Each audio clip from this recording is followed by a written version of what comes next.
감사합니다. 우리 하나님 말씀 나누고 기도하겠습니다. 아모스 5장 4절로 6절입니다. 아모스서 5장 4절부터 6절 우리 스크린에 나와 있는데 한 목소리로 읽겠습니다. 여호와께서 이스라엘 족속에게 이와 같이 말씀하시기를 너희는 나를 찾으라 그리하면 살리라. 베델을 찾지 말며 길갈로 들어가지 말며 브엘세바로도 나아가지 말라. 길갈은 반드시 사로잡히겠고 베델은 비참하게 될 것임이니라 하셨나니 너희는 여호와를 찾으라 그리하면 살리라. 그렇지 않으면 그가 불같이 요셉의 집에 임하여 멸하시리니 베델에서 그 불교를 끌 자가 없으리이다. 아멘. 지금은 우리 어떻게 하나님을 찾아야 하는가, 어떻게 하면 하나님의 얼굴을 구할 수 있는가, 그 부분을 우리가 살펴보고 있습니다. 우리가 여러분 주님을 찾되 예배를 통해서 주님을 찾고 또 말씀을 통해서 주님을 찾고 또 기도, 중보기도를 통해서 우리가 주님을 찾는 겁니다. 이렇게 예배를 통해서 말씀과 중보기도를 통해서 주님을 찾을 때에 이렇게 주님을 찾아야 합니다. 복습하는 차원에서 예전에 살펴봤던 부분들을 한 번 더 살펴보겠습니다. 첫 번째, 마음을 다해서 하나님을 찾아야 합니다. 마음을 다해서. 그러니까 하나님 찾는 영역에 있어서 우리가 마음을 다하지 않는다면 그 주님을 찾는 게 아닌 거죠. 하나님은 항상 우리의 중심을 받으시거든요. 우리의 모양을 받으시는 게 절대 아닙니다. 그래서 아무리 모양을 거룩하게 만들고 아름답게 만들고 이렇게 저렇게 포장할지라도 우리 중심이 하나님 보시기에 합당하지 않으면 우리 예배를 받으실 수 없고 또 우리의 신앙을 신앙으로 여겨주시지 않습니다. 그래서 하나님을 찾을 때에 가장 기본적인 겁니다. 마음을 다해야 합니다. 두 번째는 자기 중심적인 삶을 내려놓아야 합니다. 그러니까 자기 중심성, 자기 중심적인 삶이 살아있으면 살아있는 만큼 우리 하나님 찾는 게 잘 안 됩니다. 거짓 신앙은 되죠. 근데 진짜 신앙은 자기 중심성이 내려지지 않으면 하나님 찾는 게 잘 안 되게 돼 있습니다. 그리고 세 번째, 죄를 회개해야 합니다.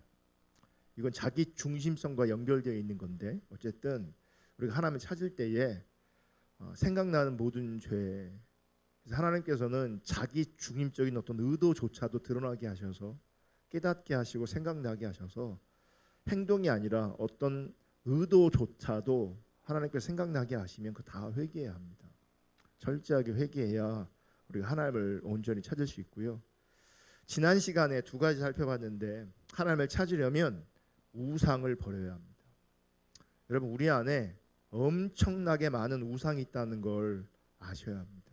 그리고 그 우상이 버려지지 않으면 하나님 찾는 게 쉽지 않습니다.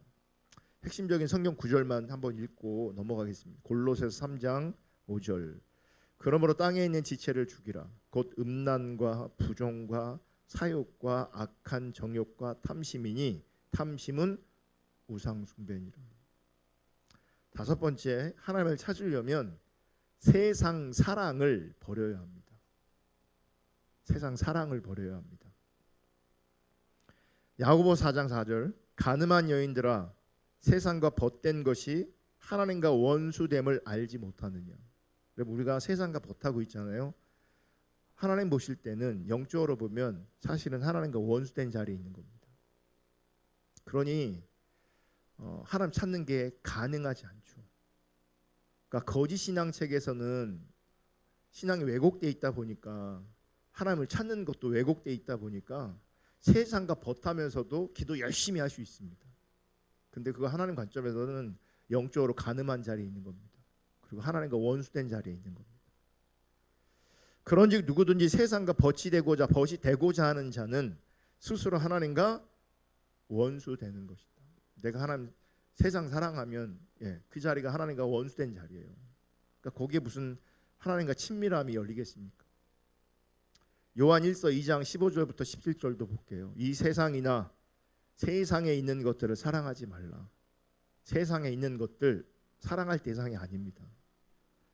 누구든지 세상을 사랑하면 아버지의 사랑이 그 안에 있지 아니하니. 아버지의 사랑이 그 안에 있을 수가 없습니다. 세상 사랑하니까, 우상이 가득하니까. 16절 이는 세상에 있는 모든 것이 육신의 정욕과 안목의 정욕과 이생의 자랑이니 다 아버지께로부터 온 것이 아니요 세상으로부터 온 것이라. 이런 것들은 세상으로부터 타락한 우리 욕심의 정욕으로부터 나오는 겁니다. 이 세상도 그 정욕도 지나가되 오직 하나님의 뜻을 행하는 자는 영원히 거하리라. 한때는 정말 아름다운 날이 있을지 모르겠지만 우리 인생의 절정의 때가 있을지 모르겠지만 그럼에도 불구하고요 이 세상도 그 정욕도 그 인기도 그 명예도 그 모든 것도 다 지나가게 돼 있어요. 영원하지 않다고요. 오직 하나님의 뜻을 행하는 자만이 영원히 거하게 되어 있습니다. 특별히 지난주에 제가 강조한 것 중에 하나가 이생의 자랑이었어요. 이런 많은 사람들이 세상의 가치를 동경합니다. 그 세상의 방식을 따라갑니다. 그게 이생의 자랑입니다. 다른 사람이 하면 나도 해야 되고 다른 사람이 가지면 나도 가져야 되고 그 이생의 자랑이에요. 그러니까 세상의 가치관들을 따라가는 거죠. 세상의 가치관들을 함께하는 거죠. 다 하고 있으니까 나도 해야 될 것처럼 그게 좋아 보여. 그게 아름다워 보여. 내가 그걸 가지고 있어야 내 마음이 뿌듯해. 든든해. 그게 이생의 자랑인 거예요. 그 자리에 있으면 하나님과 이제 원수 되는 겁니다. 여섯 번째, 우리가 하나님을 찾으려면 형식적인 신앙이 내려져야 합니다. 형식적인 신앙을 버려야 합니다. 우리가 하나님을 찾으려면 이 형식적인 신앙은 우리가 늘 이렇게 얘기합니다. 율법주의 신앙이라고. 그러니까 율법주의 신앙, 형식적인 신앙을 버려야 우리가 하나님을 찾을 수 있습니다. 오늘 본문 아모스 5장 4절 6절을 읽었는데 한번 다시 볼게요. 여호와께서 이스라엘 족속에게 이와 같이 말씀하시기를 너희는 나를 찾으라 그리하면 살리라. 여러분 우리가 정말 사는 자리가 어떤 자리냐면 하나님을 찾는 자리에서 내가 진짜 삽니다. 하나님 찾지 않고 내 스스로 살려고 선택한 것들은 대부분 나를 죽입니다. 어둠으로 다가오게 만듭니다. 나를 살리는 게 없어요. 그래서 이 땅에는. 그래서 하나님은 우상을 버려라, 이 세상 사랑하지 마라 하는 이유가 뭐냐면 그 우상이 그 세상이 나를 살리는 게 아니기 때문에 그래요. 나를 진짜 살리는 것은요 하나님 그분밖에 없어요. 그래서 하나님 말씀하시는 거예요. 네가 진짜 살고 싶으냐, 네가 진짜 행복하고 싶으냐, 네가 진짜 평강하고 싶으냐, 나를 찾아라. 나를 찾아라. 그런데 보세요. 이어서 5절에 베델을 찾지 말며 길갈로 들어가지 말며 브엘세바라도 나아가지 말라. 길갈은 반드시 사로잡히겠고 베델은 비참하게 될 것임이라 하셨나니 너희는 여호와를 찾으라 그리하면 살리라. 그렇지 않으면 그가 불같이 요셉의 집에 임하여 멸하시리니 베델에서 그 불들을 끌 자가 없으리라. 하나님 찾을 것을 말씀하시고 하나님 찾으면 살 것을 말씀하시며 동시에 뭐라고 말씀하시냐면 베델을 찾지 말고 길갈을 찾지 말래요. 왜 이렇게 말씀하시겠어요? 이들은 지금 하나님 찾지 않으면서 어디 있는 거예요? 베델에 있는 거예요. 길갈에 있는 거예요. 그러면 이들은 길갈에서 베델에서 지금 뭐 하고 있을까요? 하나님 찾고 있는 거예요. 자기들 식으로. 자기들 관점에서 하나님 찾고 예배하고 있는 거예요. 예, 자기들은 예배하고 자기들은 하나님을 찾고 있다고 여기고 생각하고 있지만 하나님 관점에서 하나님 찾는 게 아니기 때문에 베델 가지 말고 길갈로 가지 말고 진짜 나를 찾으라. 그러면 네가 산다 이렇게 말씀하시는 거예요. 그러면 베델로 가지 마라, 길갈로 가지 마라. 이게 뭘까요? 간단하게 말하면 형식적인 신앙을 버리라는 겁니다. 율법주의 신앙을 버리라는 겁니다. 그리고 하나님 찾으라는 겁니다. 이런 베델, 길갈, 브엘사바 이 모두가 하나님의 역사와 관련 있는, 하나님의 역사와 관련되어서 매우 귀중하게 쓰였던 장소들이에요. 브엘세바, 아브라함이 제단을 쌓았던 것이고요. 그리고 하나님께서 이삭과 야곱에게 나타나셨던 것이에요. 사무엘이 자기 아들들을 사사로 세운 것이 이 브엘세바예요. 베델은 야곱이 돌기둥을 세웠던 곳이고요. 그리고 야곱이 세겜을 떠나서 단을 쌓고 회개했던 곳이 베델이에요. 그래서 그 후에 베델은 거룩한 예배의 장소가 됐어요. 귀한 곳이죠. 길갈은 이스라엘 백성이 여호수아의 인도로요 가나안에 입성한 첫 지점이에요. 거기서 할례도 해가고 거기서 유월절을 지켰어요. 그러니까 이 베델, 길갈, 브엘세바 다 의미 있는, 역사적으로 의미 있고 역사적으로 유서가 깊은 곳들이에요. 그런데 그 당시 이스라엘 백성들은요 이렇게 역사적으로 의미 있고 유서 깊었던 그 종교적 그 장소를 찾아가서 종교적인 의식을 하는 것을 가지고 하나님 찾는 것으로 오해했던 거죠. 베델이 의미 있어, 귀한 곳이야. 그 사람들은 그곳에 가서 예배하는 모양을 가지고 있으면 그걸 하나님을 찾고 있다라고 여기는 거죠. 이게 심각한 겁니다. 자, 4절 아모스 4장 4절부터 5절 보면 이렇게 말해요. 너희는 베델에 가서 범죄하며 길갈에 가서 죄를 더하며 아침마다 너희 희생을 3일마다 너희 11조를 드리며 누룩 넣은 것을 불살라 스은제로 드리며 낙헌제를 소리내어 선포하려무나 이스라엘 자손들아 이것이 너희가 기뻐하는 바니라 주 여호와의 말씀이니라.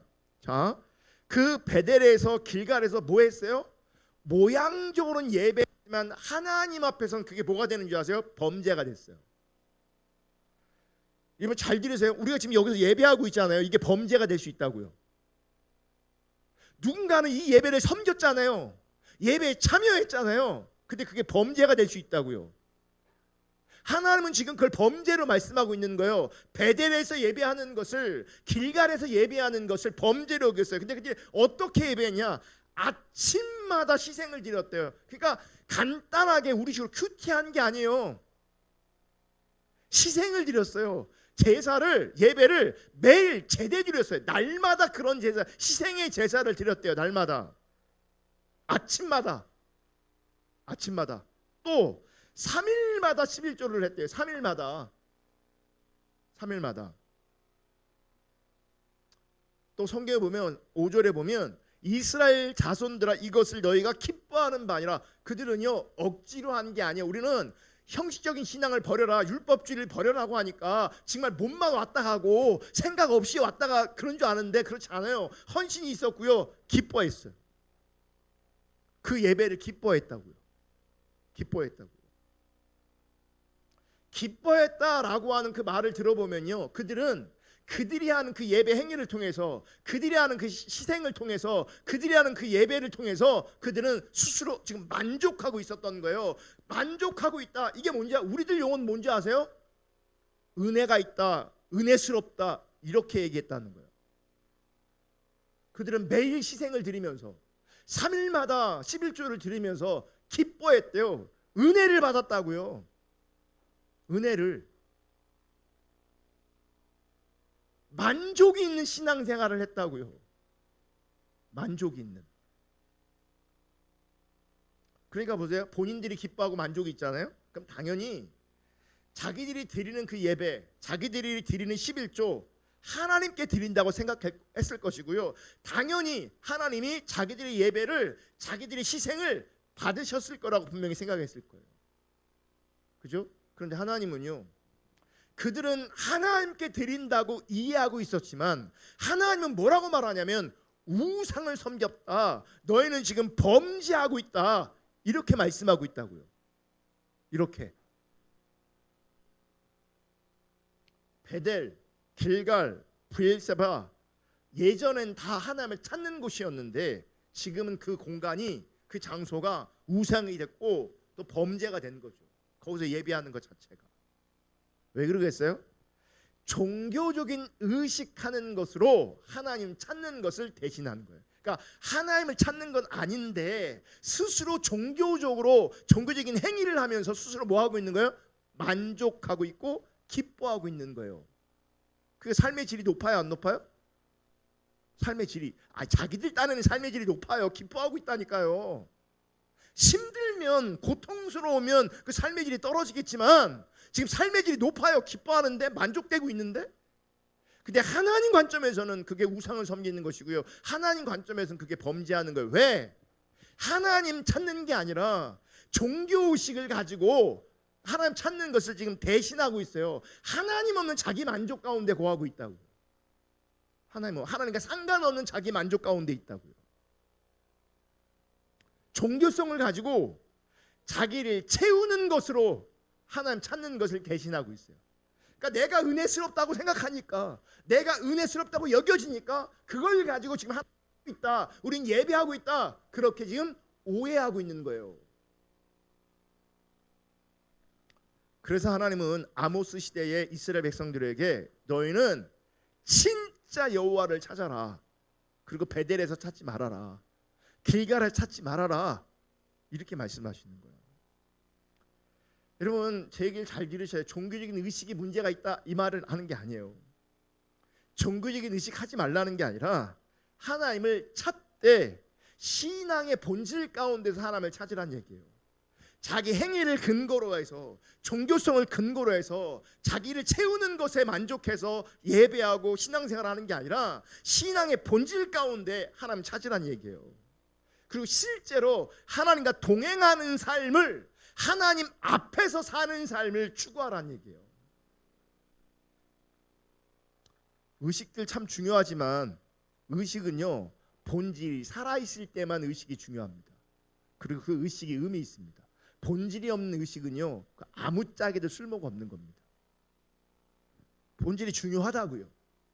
근데 의식이 중요한데, 의식은 본질이 함께 할 때만 의식이 의미 있는 겁니다. 본질이 왜곡되거나 본질이 없으면 이 의식은 아무런 의미가 없어요. 근데 우리는 이 의식만으로도 기뻐할 수 있다고요. 자기 중립적인 자리에서 그 왜곡된 신앙관으로 말미암아 이 의식만으로도 혹은 종교성만으로도 얼마든지 우리는 기뻐할 수 있고 스스로 즐거워할 수 있다는 거죠. 하나님 없이, 하나님과 상관없이. 그래서 우리는 형식적인 신앙, 율법주의 신앙이 뭔가를 분명히 이해해야 합니다. 분명히 이해하고 버려야 합니다. 그럼 율법주의가 뭐냐? 율법주의 신앙이 뭐냐? 의식이 본질을 대체해버린 게 율법주의 신앙이에요. 본질이 없어요. 의식이 본질을 대체해버렸어요. 그리고 우리는 그 의식하는 것으로 만족하는 거예요. 기뻐하는 거예요. 또 율법주의 신앙은 교리가 인격체를 대체해버린 거 율법주의 신앙입니다. 이론, 교리, 지식의 인격체를 대체해버렸어요. 왜 사람들이 공부하냐? 지식이 있는데도. 제가 오늘 성경 공부하면서 이런 얘기 했거든요. 복음을 듣는다고 해서 복음적으로 변하지 않는다. 성경을 배운다고 해서 우리가 성경적으로 되는 게 아니더라. 본질을 듣는다고 해서 우리가 본질적으로 변하지 않더라. 왜 그럴까요? 왜 본질을 듣는데 본질적으로 변하지 않는가? 성경을 읽고 묵상하고 연구하는데 내 삶은 왜 성경적으로 안 되는가? 왜? 본질을 듣는데 왜 본질적으로 변하지 않느냐? 왜 그럴까요? 인격체해진 하나님 앞에 있지 않기 때문에 그래요. 교리가 인격체를 대체해버려서 그래요. 교리가 필요 없다는 얘기가 아니잖아요. 의식이 필요 없다는 게 아니잖아요. 그런데 의식이 본질을 대체해버리면 율법주의고요, 교리가 인격체이신 하나님을 인격체를 대체해버리면 그게 율법주의예요. 이론이 실제를 대체해버리면 그게 거짓신앙 율법주의라고요. 가르치는 것이 사는 것을 대체해버리면 그것도 율법주의예요. 다 가짜입니다. 지금 이런 형태로 나타나는 신앙이 다 가짜입니다. 그러니까 뭐가 없어요? 진짜 하나님이 없어요. 그러니까 거짓이 되는 거예요.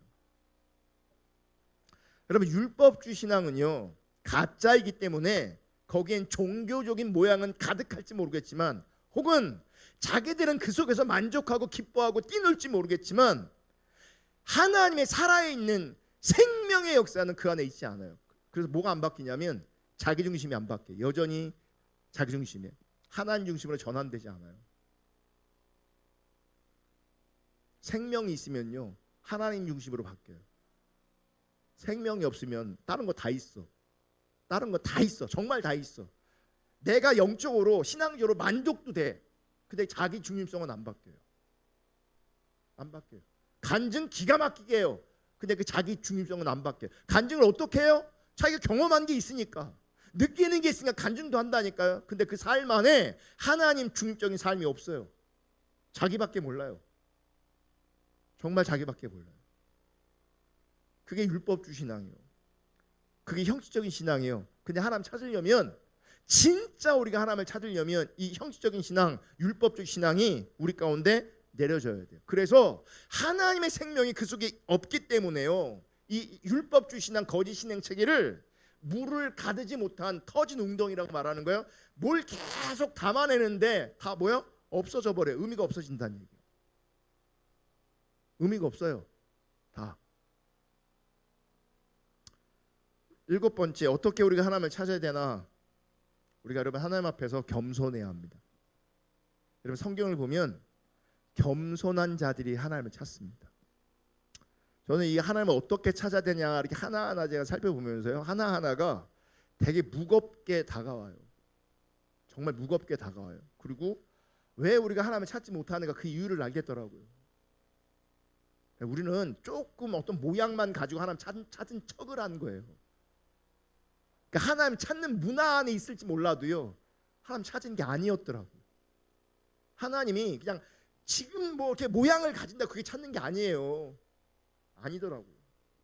자 보세요. 성경을 보면 겸손한 자들이 하나님을 찾아요. 뒤집으면요, 하나님 찾는 게 힘들다, 어렵다, 잘 안 된다. 그 말은 무슨 말이에요? 교만하다는 얘기예요. 교만하다는 얘기예요. 죄송한데 우리식의 어떤 관점으로 참 착해, 선해, 귀해, 소중해, 우리끼리 서로에게 이렇게 칭찬해 줄 수 있어요. 그죠? 근데 하나님은 그렇게 우리를 평가하지 않으신다고요. 그렇게 평가하지 않아요. 하나님 찾느냐, 하나님 찾지 않느냐, 이게 평가거든요. 이게 하나님 기준이거든요.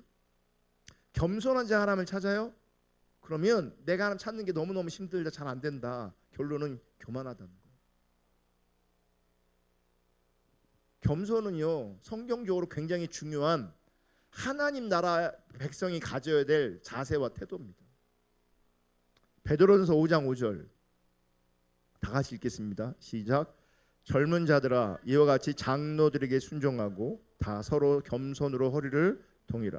하나님은 교만한 자를 대적하시되 겸손한 자들에게는 은혜를 주시느니라. 어떤 사람에게 은혜를 주신다고요? 겸손한 자들에게 은혜를 주신다. 여러분 하나님 찾는 것도요, 은혜가 있어야 돼요. 은혜로 주어지는 것이에요. 하나님 아는 거 은혜를 근거로 합니다. 그래서 십자가 복음을 통해서 우리가 배웠지만 우리 신앙은 처음부터 끝까지 오직 은혜로만 가능하다. 기억하십니까? 근데 무슨 이런 표현을 또 비슷하게 해요. 우리 신앙은 처음부터 끝까지 성령으로 가능하다. 성격은 좀 다르지만 같은 의미거든요. 근데 보세요. 오직 은혜로만 가능하다, 오직 성령으로만 가능하다, 이런 표현이요, 여러분 결코 가벼운 표현이 아니에요. 그리고 결코 당연한 표현도 아니에요. 그리고 절대로 만만한 표현이 아니라는 걸 기억하셔야 돼요. 오직 은혜, 오직 성령으로만이라고 말할 때 이게 굉장히 무거운 표현이에요. 그리고 굉장히 중요한 표현이에요. 왜요? 오직 은혜로만, 오직 성령으로만 가능하다라고 할 때, 우리 신앙이 처음부터 끝까지 은혜로만 가능하고 성령으로만 가능하다고 할 때는 우리에게는 불가능이란 얘기죠. 그래서 참된 신앙은요, 우리에게는요 불가능한 거예요. 오직 은혜로만 가능해요. 오직 성령으로만 가능해요. 이걸 아는 게 겸손의 시작이에요. 이거를 우리는 종교성을 가지고 내 열정을 가지고 막 하나님을 찾아요. 그게 교만이에요. 그러니까 내 열정으로 찾으면 은혜 받는 것 같아요. 은혜가 임하는 것 같아요. 그게 진짜 은혜가 아니에요. 그래서 그게 진짜 은혜가 아니라고요.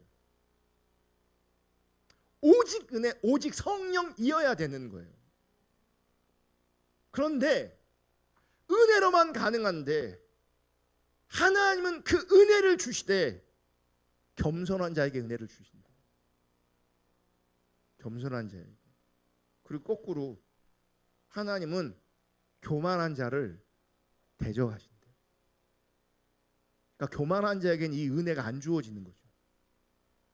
안 주어져요. 그러니까 우리는 어떻게 하는지 그 은혜라는 걸 교만한 사람들은 만들어내는 거예요.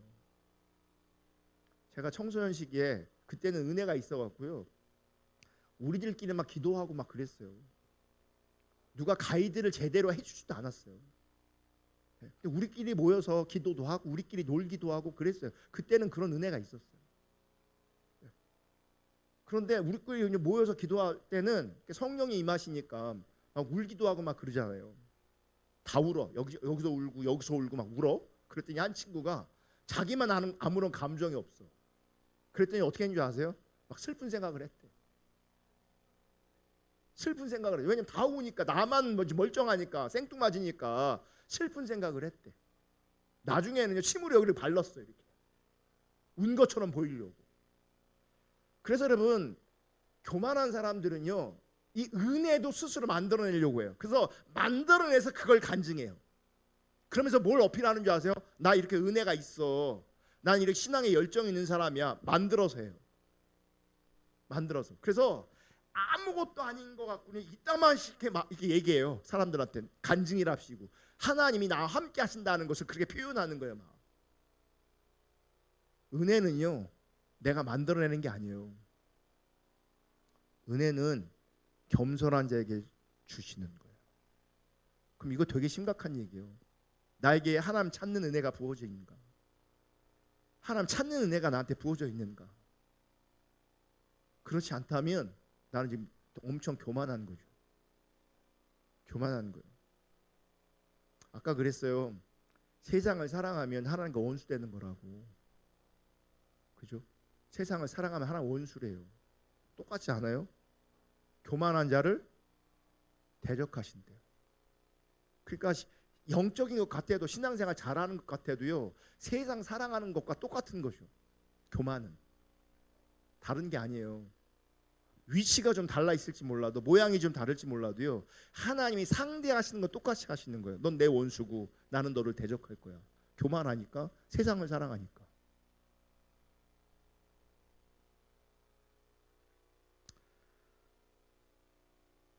스바냐 2장 3절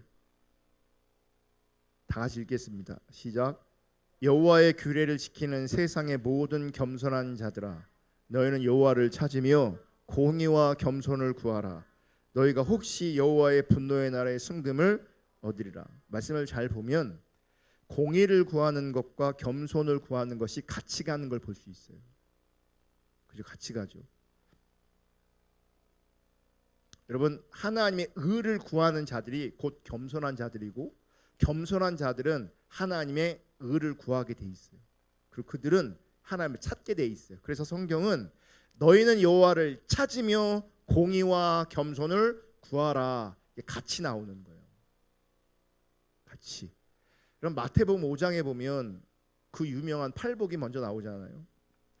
여러분, 이 팔복이라는 게 굉장히 중요한 겁니다. 왜냐하면 하나님 나라의 백성이 가져야 될 상태 혹은 태도, 삶의 자세를 말하기 때문에 굉장히 중요한 겁니다. 팔복이. 그러니까 팔복으로 자기를 진단해야 돼요. 그리고 팔복을, 그 내용을 붙잡고 기도해야 돼요. 하나님, 늘 가난한 자게 해주세요. 가난한 자가 되게 해주세요. 애통하는 자가 되게 해주세요. 이게 우리 기도 제목이어야 돼요. 잘 되게 해달라고, 뭐 문제 해결하다, 이게 아니고요. 가난한 자게 해달라고, 애통하게 해달라고. 왜요? 그게 하나님 나라의 백성의 자세니까.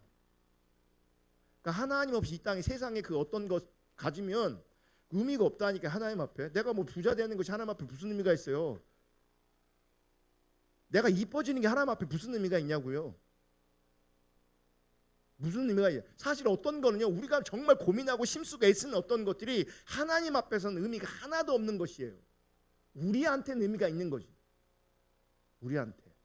근데 진짜 하나님 앞에 의미 있는 것은요, 하나님 나라의 백성이 가져야 될 이런 태도, 자세, 상태인 거죠. 심령의 가난함, 애통함.